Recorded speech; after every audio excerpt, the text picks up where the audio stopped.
Iran melontarkan ancaman keras akan mengubah kawasan Teluk Oman menjadi kuburan massal bagi seluruh kapal perang Amerika. Anggota Dewan Penentu Kebijakan Maijen Mohsen Rezaei menegaskan bahwa tindakan blokade laut merupakan sebuah bentuk pernyataan perang. Ketegangan geopolitik ini semakin memuncak setelah serangan militer bersama oleh pihak Amerika Serikat dan Israel Februari lalu. Washington memberlakukan blokade angkatan laut sejak 13 April guna menargetkan lalu lintas maritim milik pemerintah Iran.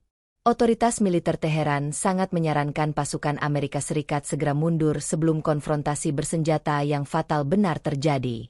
Meskipun sempat tercapai sebuah kesepakatan gencatan senjata, hubungan diplomasi kedua negara tetap dipenuhi aksi saling tuding pelanggaran.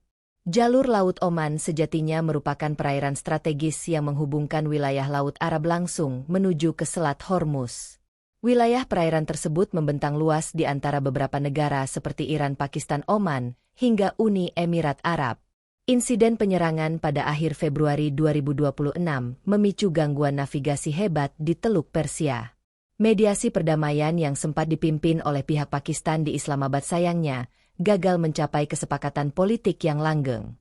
Presiden Donald Trump kemudian memperpanjang durasi gencatan senjata tersebut tanpa menentukan batasan waktu yang jelas bagi semua. Blokade maritim yang kini dilancarkan armada Amerika Serikat dinilai melanggar kedaulatan wilayah laut hukum internasional yang berlaku. Pernyataan keras mengenai potensi ancaman pertempuran besar disiarkan secara langsung oleh stasiun televisi milik pemerintah pusat Teheran. Menanggapi blokade angkatan laut, adalah hak alami bagi militer Iran guna melindungi aset perdagangan ekonomi nasional mereka. Jenderal Rezaei menegaskan bahwa sikap menahan diri selama ini sama sekali bukan berarti menerima segala tekanan luar. Keberadaan pangkalan militer Amerika Serikat di Teluk Oman kini dipertanyakan keabsahannya oleh berbagai pihak otoritas pertahanan Iran. Washington dianggap tidak lagi memiliki pembenaran politik yang kuat untuk terus mempertahankan peran bersenjata di wilayah tersebut. Narasi klasik mengenai ancaman Uni Soviet dinilai sudah sangat kedaluarsa karena negara adidaya itu telah lama runtuh. Kantor berita Anadolu melaporkan bahwa Iran tetap berkomitmen menjaga wilayah Selat Hormuz agar terbuka bagi aktivitas komersial. Pihak yang secara tegas ditolak oleh militer Teheran hanyalah bentuk kampanye bersenjata sepihak dari kekuatan eksternal asing. Risiko bentrokan terbuka di kawasan laut lepas kini semakin mengkhawatirkan para pelaku industri transportasi logistik internasional global. Lonjakan biaya asuransi pengiriman minyak mentah dunia kembali membayangi jalur perdagangan vital yang melintasi kawasan Timur Tengah. Angkatan Laut Garda Revolusi Islam dilaporkan terus memperkuat kesiapan armada tempur mereka di sepanjang perimeter Selat Hormuz. Dunia internasional mendesak Washington dan Teheran agar mengutamakan jalan diplomasi guna menghindari krisis energi global yang parah. Semoga resolusi damai yang langgeng dapat segera disepakati demi menjaga stabilitas keamanan navigasi maritim di seluruh wilayah.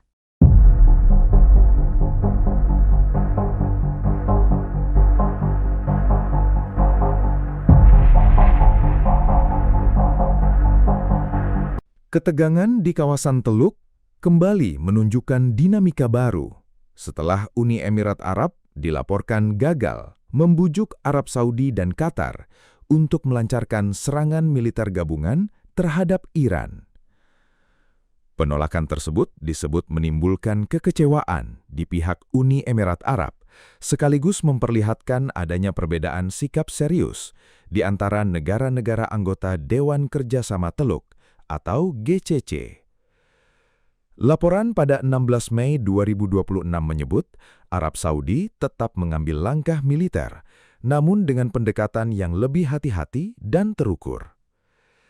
Di saat yang sama, Riyadh juga bergerak cepat, mendukung jalur mediasi internasional yang dipimpin Pakistan, guna mencegah konflik meluas menjadi perang regional besar.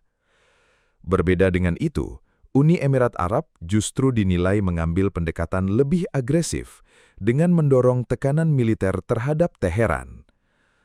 Perbedaan strategi ini menjadi sinyal bahwa negara-negara Teluk tidak lagi sepenuhnya solid dalam menghadapi Iran. Para analis menilai posisi Uni Emirat Arab relatif lebih rentan jika konflik terus meningkat.